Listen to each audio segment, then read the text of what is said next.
The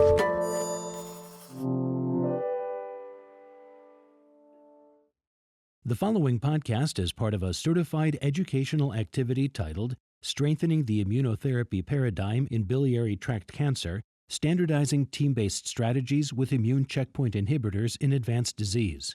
Access the entire activity and complete the post-test at peerview.com/HFK860. Downloadable slides and practice aids are also available. Hello and welcome to this PeerView educational program, Strengthening the Immunotherapy Paradigm in Biliary Tract Cancer. My name is Arndt Vogel. I'm a hepatologist and gastroenterologist from the Princess Margaret Cancer Center in Toronto. And today I would like to discuss with you the best practices for standardizing team-based strategies for immune checkpoint inhibitors in advanced BTC. So let's begin with our educational objectives for today. So what are our goals? First, I would like to improve your understanding of molecular profiling in BTC and provide you with the latest evidence on the efficacy and safety of immunotherapy in this disease. I would like to enhance your skills to build personalized treatment plans with immunotherapy in BTC with the latest clinical evidence and also the updated clinical practice guidelines. Finally, I would like to provide you with some tools to develop team-based strategies to address the intricacies of care delivery in BTC, including care coordination, patient engagement, and also the management of immune-related side effects. So in this first module, I would like to give you an overview about the different types of BTC and what should be considered to make the diagnosis and what we require to decide on the best treatment for our patients, which includes, of course, molecular profiling. So when we talk about BTC, we are talking about actually at least 3, if not 4 different tumor types. And I think in the future, we need to be more granular in the diagnosis because there are some subtle differences between intrahepatic, extrahepatic, and gallbladder cancer for our treatment. So when we look at the frequency of these 3 subtypes, main subtypes, and some of our colleagues distinguish the extrahepatic also in distal and proximal extrahepatic cholangiocarcinomas, the so-called Klatskin tumors. So what are the frequencies? And the data are moderate, and I think we are learning more and more over time. When we look at the clinical trials, I think it's interesting to see that in the adjuvant trials, the majority of patients are actually patients with extrahepatic cholangiocarcinomas, most likely because they are diagnosed very early because patients recognize cholestasis, obstructive jaundice, and with that we have an early diagnosis and patients are more often candidates for surgery, and then we can include them in clinical trials for adjuvant treatments. On the other hand, when we look at clinical trials in the first or second line settings, the majority of our patients are actually patients with intrahepatic cholangiocarcinomas. If you look at large registries like ANCC, for example, it is kind of 50-50 between extrahepatic and intrahepatic cholangiocarcinomas. So these are just some numbers to begin with. And I think when we look at the incidence rates over time, you can see that the overall incidence of cholangiocarcinoma is actually increasing. And here specifically, patients with intrahepatic cholangiocarcinomas, which might be related to the risk factors. The majority of our patients are still patients without a clear history of prior diseases. But we know that some of the modern diseases like obesity, fatty liver disease, but also viral diseases are associated with a higher risk of intrahepatic, specifically intrahepatic cholangiocarcinoma.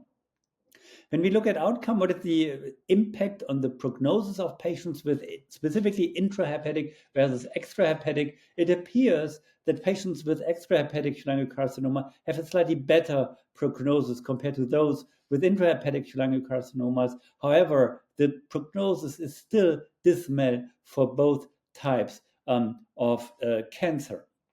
So where are we now with the current treatment of patients with advanced cholangiocarcinomas. And I will not touch on local therapies, resection, intra-arterial therapies, but we are starting right away with the systemic therapies for the majority of our patients actually with more advanced disease. And this is an interesting publication from 2021, and we have to acknowledge that a lot has happened since or within the last 4 years. So we need to take this into consideration. But this is where we are or where we were actually. And the domain of the systemic treatment in intrahepatic or in cholangiocarcinoma was platinum-based chemotherapy in the first-line setting, so GEM or GEM-based chemotherapy, if you like, and the most frequently used chemotherapy in the first-line setting was GEM-CIS, based on the ABC-02 studies.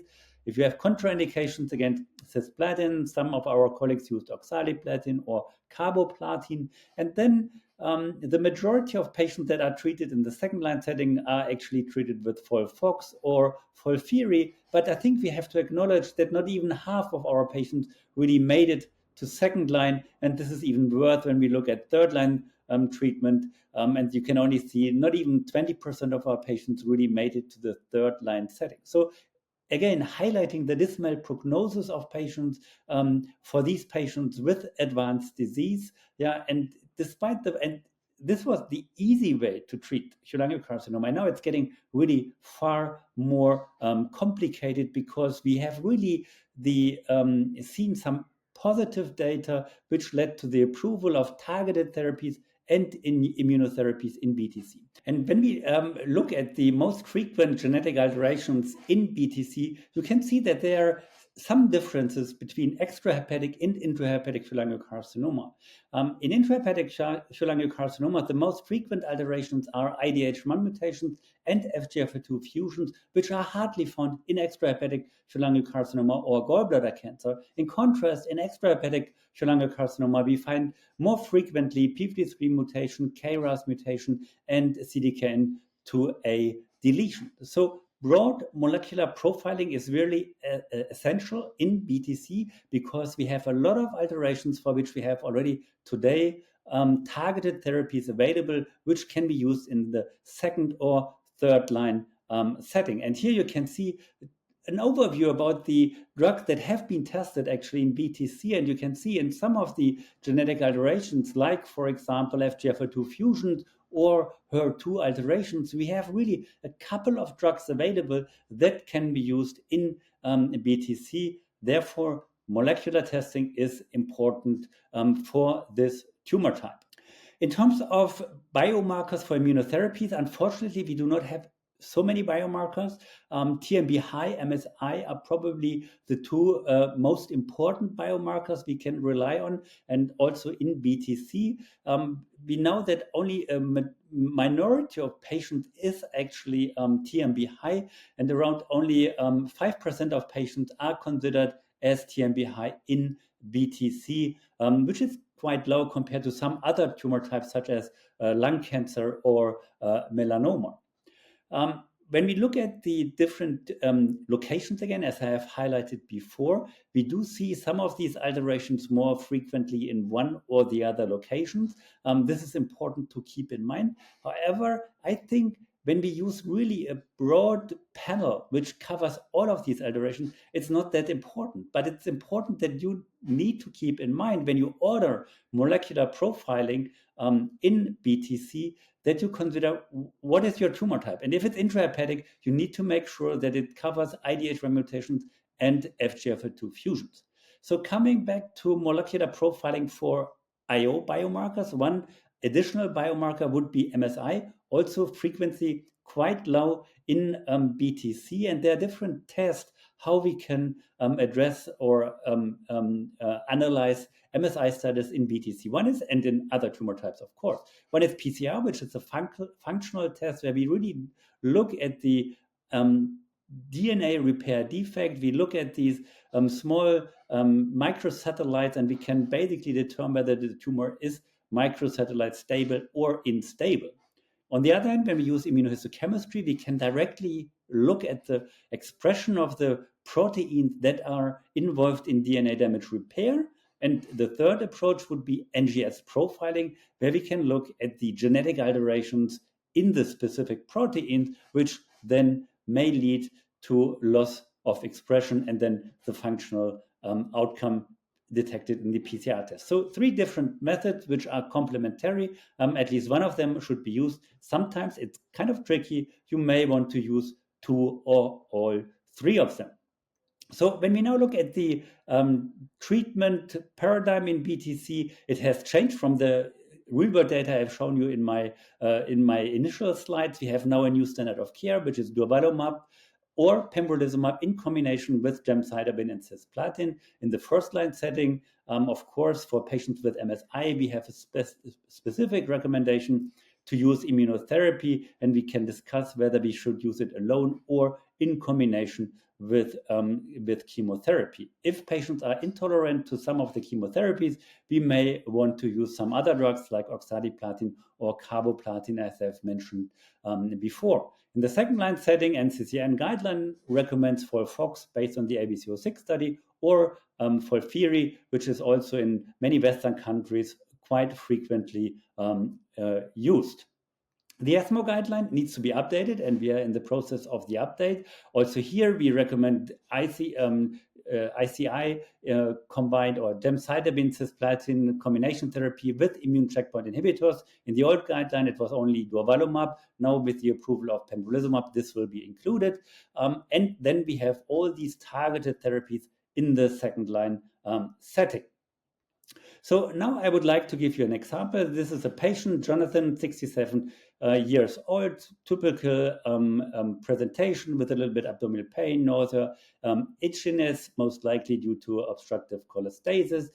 Here you can see some of the blood work, nothing really outstanding concerning, good liver function. Bilirubin is not significantly elevated, and a CT scan was performed. And you can see this large tumor in the liver with some enlarged lymph node, which we quite frequently see. And here, most likely, we will require systemic therapy. To do that, we need to have histology to confirm the diagnosis, and you can see histology revealed in poorly differentiated adenocarcinoma. So here we can first ask, what are the specific findings that really indicate that this is a biliary tract cancer? And one, I think, is the imaging, which is typical for intrahepatic cholangiocarcinoma, and also histology is in line with what we would expect an adenocarcinoma. Which additional test would you like to perform? I think here we would like to get some more details on the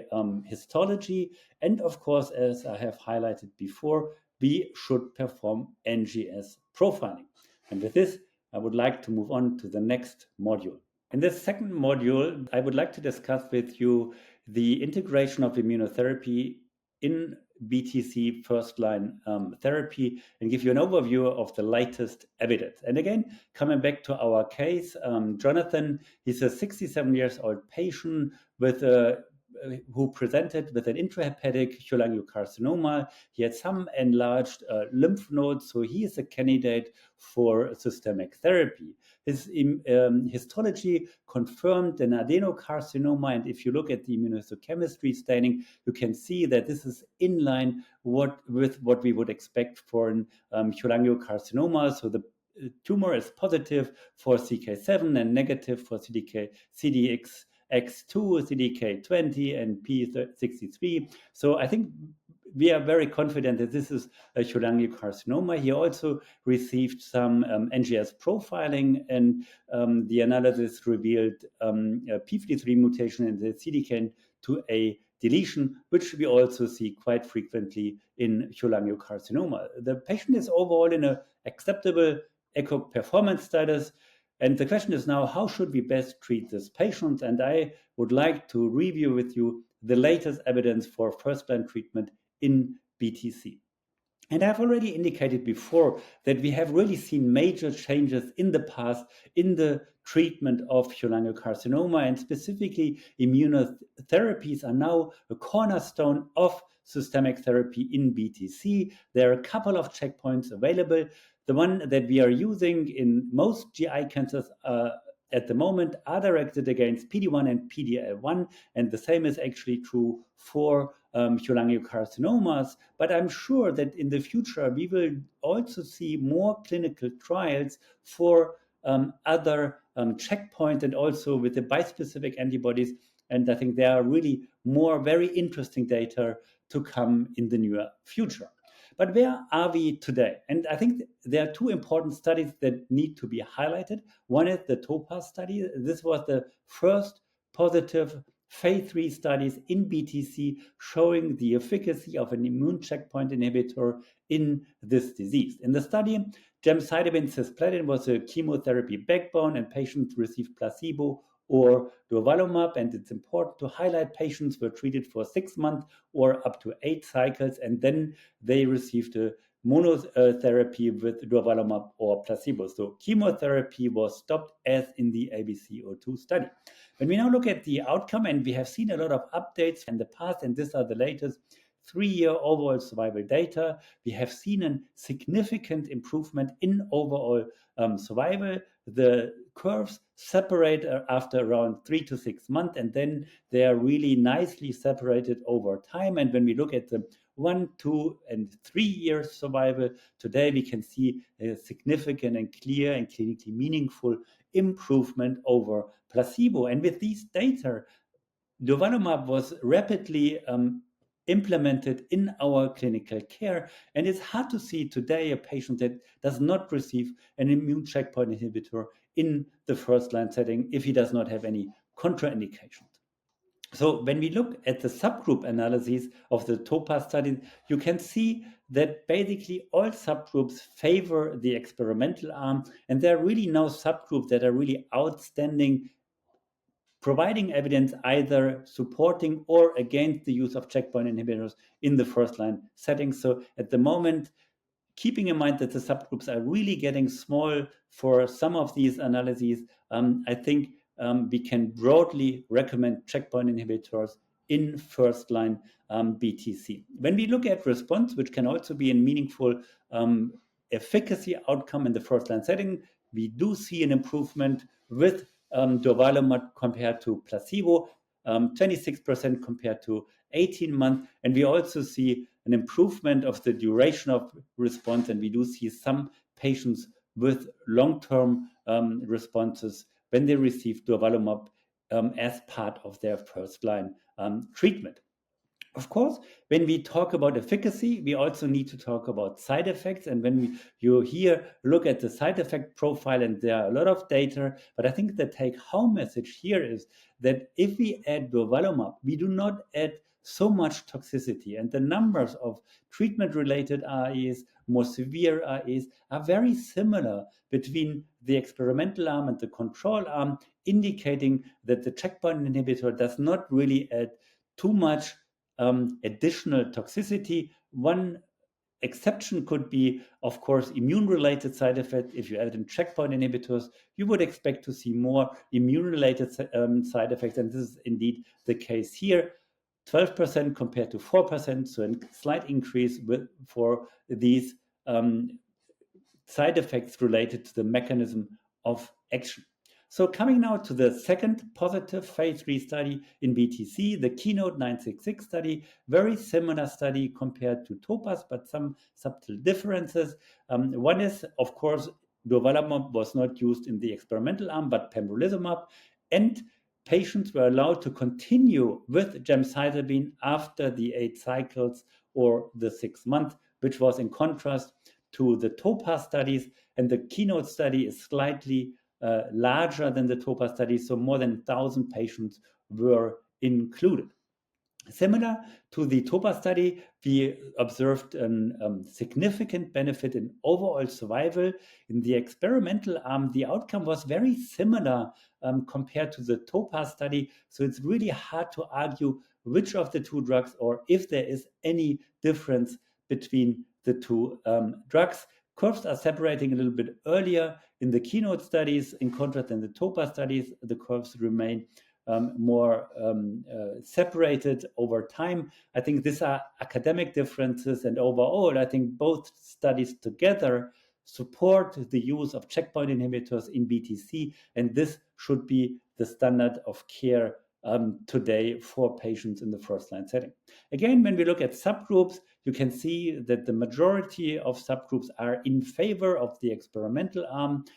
So again, subgroups are getting very small, and it's difficult to put too much emphasis on that. And I think the evidence that is provided with these subgroups analysis are not strong enough to decide in favor or against a checkpoint inhibitors in any of these subgroups.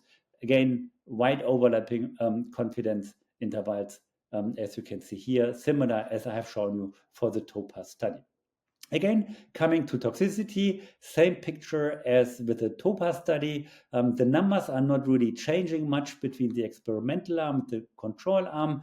Also highlighting that when we use pembrolizumab in contrast to durvalumab in combination with gemcitabine, that the majority of side effects are actually caused by the chemotherapy backbone, and that we do, when we add a checkpoint inhibitor, we do not add too much toxicity. And this is actually also reflected in the quality of life data that have been published for the Keynote 966 study. You can see that here in this longitudinal analysis, the curves are really very close together, again supporting the notion that if we add a checkpoint inhibitor, if we add toxicity, we have no detrimental effect on outcome. And this is basically in different analyses confirmed here for functional and symptom domains, and also here for jaundice and pain, very overlapping curves.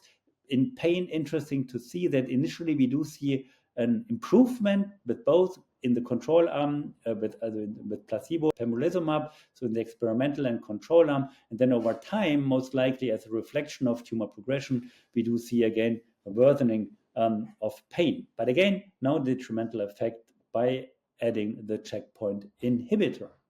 So how will we improve, or how will we move forward in the future? And I think there are more combinations to be tested. One study we have seen is the IMREV 151 style study, a phase 2 study, but you can see 162 patients. So it's a large phase 2 study, which looked these are both experimental arms, gemcitabine, atezolizumab, so another checkpoint in addition to durvalumab and pembrolizumab. And here also bevacizumab was added, and you know the data from the HCC field, atezobev, one of the standard of care in HCC, here in combination with gemcitabine in the first-line setting with in BTC.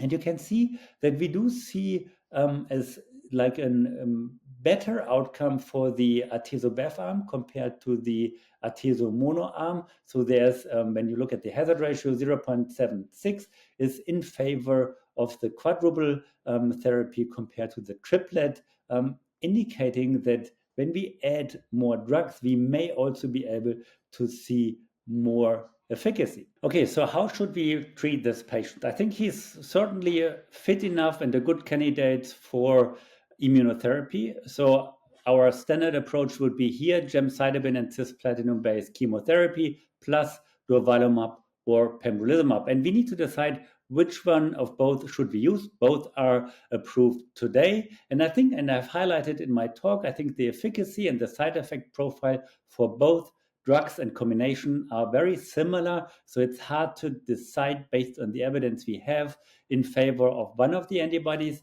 One thing you may want to consider is whether you are more a friend of maintenance therapy, as I have highlighted before. In the TOPAZ studies, chemotherapy was stopped after 6 months, 8 cycles. In contrast, in the keynote study, you were able to continue with gemcitabine over this period, and depending on your preferences, you may want to use this as a criterion for or against or for one of the two antibodies, pembrolizumab or durvalumab. Both are, I think, effective in the first-line setting of BTC. Okay, so now coming to the next point, if you have a patient that was not, for whatever reason, treated in the first-line setting with immunotherapy, do we have any evidence for immunotherapy in the second-line setting? And here, just take another case, Marguerite, a patient also with cholangiocarcinoma, slightly elevated liver enzymes, almost normal bilirubin, and she had also very advanced cholangiocarcinoma with lung metastases. She had received gem-cis-based chemotherapy in the first-line setting, and after progression, we need to decide, do we have evidence for the use of immunotherapy in the second-line setting?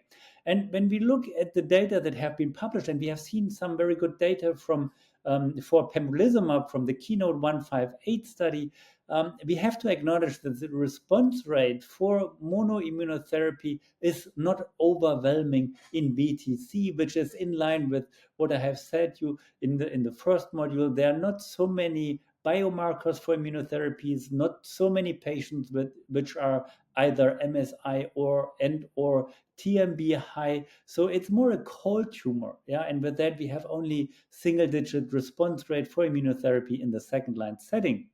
An exception of this rule, of course, is MSI status. If the patients are MSI, they usually have a high tumor mutational burden and they tend to respond very good to immunotherapy. And this is also reflected in the Keynote 158 study. So clearly higher response rate and longer benefit of this treatment. If you don't have a biomarker of our patient is not TMB or MSI, you may want to use combinations in the second-line setting. And there are some studies ongoing who are looking at targeted therapies with checkpoint inhibitors. One is the LEAP-005 study, which looked at the very interesting combination of lenvatinib and pembrolizumab. And you can see here there is some efficacy, some nice responses, progression-free survival around 6 months, which is not too bad in BTC in the second-line setting, and a median overall survival of almost 9 months, but not yet approved in BTC. There was last year one very interesting study with strivatinib and tislelizumab.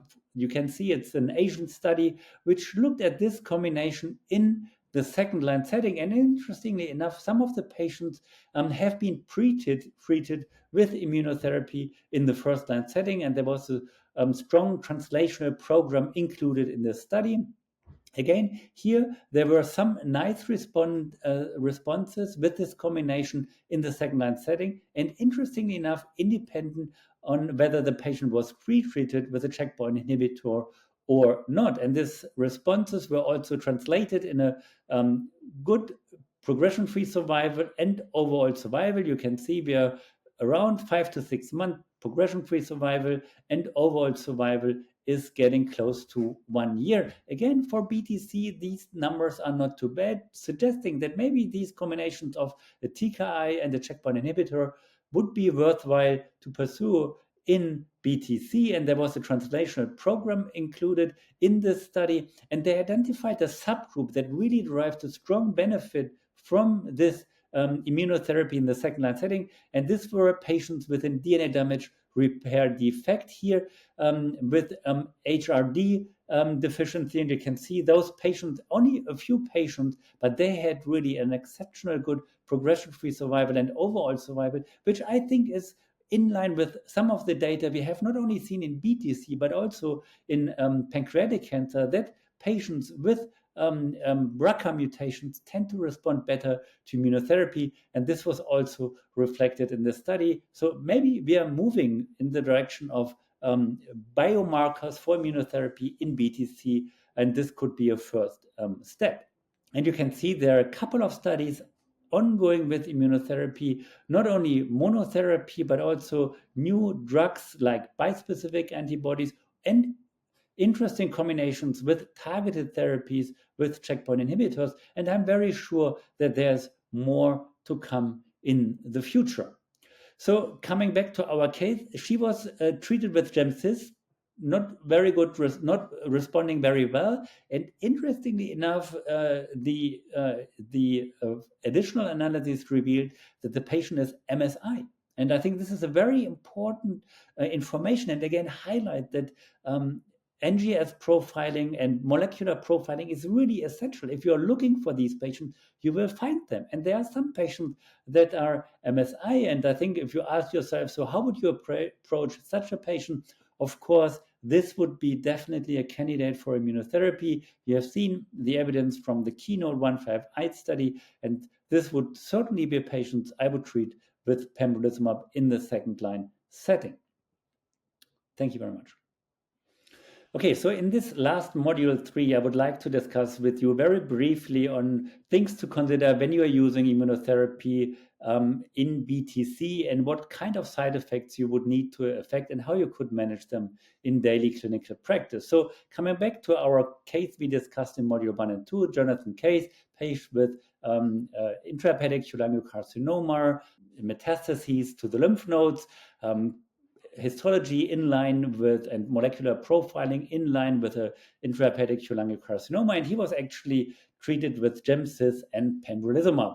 And the question is, so what kind of toxicities can we expect in this regimen? And I have already, when I highlighted the data from the Keynote studies, shown you that the frequency of side effects is not significantly increased when we add in checkpoint inhibitors to the therapy. However, we need to keep in mind that when we use a checkpoint inhibitor, even if the side effects are rare, many things can happen. And among the most frequent ones are changes to the skin, of course, hypo and hyperthyroidism, diarrhea, colitis, and hepatitis, to name a few, which are more frequently seen when you treat these patients with a checkpoint inhibitor. So we need to be aware that even if they are rare, there can be immune-related side effects. And an important point is the question, when can we expect them? And actually, of course, in the beginning of the treatment, we might see them very early on, but I think it's important to highlight that we can see them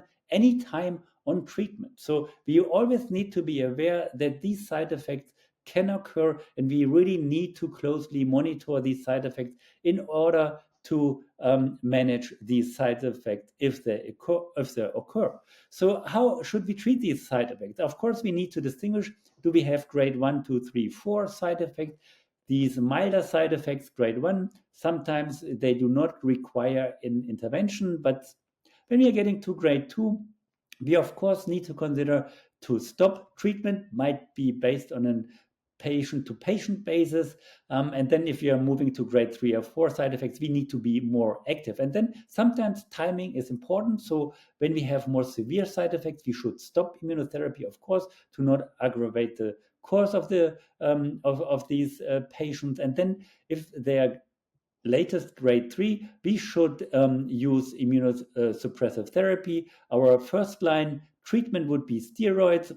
With grade 2 side effects, we would start with around 1 milligram per kilogram. If we have more severe side effects, we would increase the dose to 2 milligrams per kilogram. And if the patients are not responding very well, we may add some additional immune suppressive drugs like MMF, cyclosporine, or for patients that have diarrhea, for example, infliximab. So this is important, and we need to act here in a timely manner. And with that, in the majority of cases, we can successfully manage these side effects. So coming back to Jonathan, he was on treatment with pembrolizumab as a checkpoint inhibitor, and he developed grade 2 diarrhea, which can, of course, be caused by both the chemotherapy but also the immunotherapy. And it's depending a little bit on the time when with the onset and the how long the diarrhea will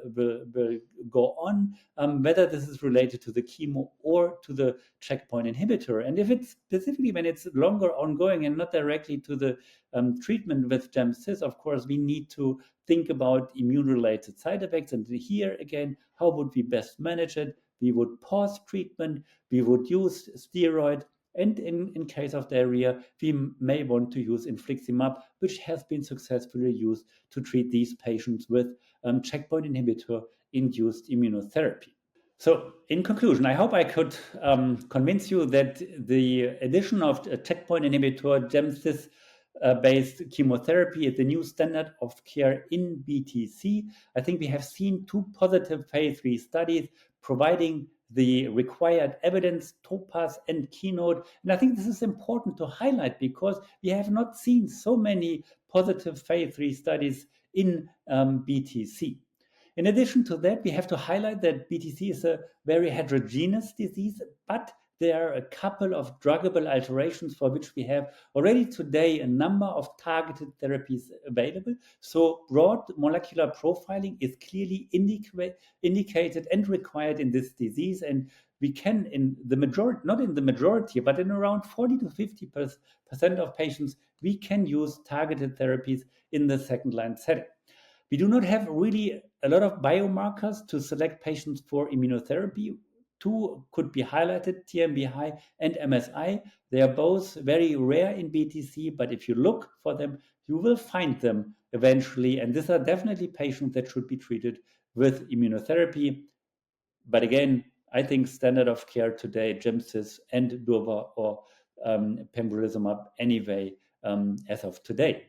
If there are any clinical trials available, of course, you should treat these patients within clinical trials. We need to move forward. The prognosis of these tumors is still not very good, and we need to do better in the future. And there's more to come. We have new checkpoints we could target. We have bispecific antibodies. We have CAR T cells. So I'm quite optimistic that we will see more and new therapies in the near future in BTC. So thank you for joining us for this educational program on immunotherapy for advanced biliary tract cancer. Please download the slides and practice aids and visit us at peerview.com for additional resources. I hope you found this program informative and useful for your daily clinical practice. And thank you very much again for your attention. Thank you for listening. Remember to download the slides and practice aids and complete the post-test for instant credit. This activity is certified by PVI, PeerView Institute for Medical Education. This activity is supported by an educational grant from Merck Co, Incorporated. To access all materials for this activity, visit peerview.com/HFK860.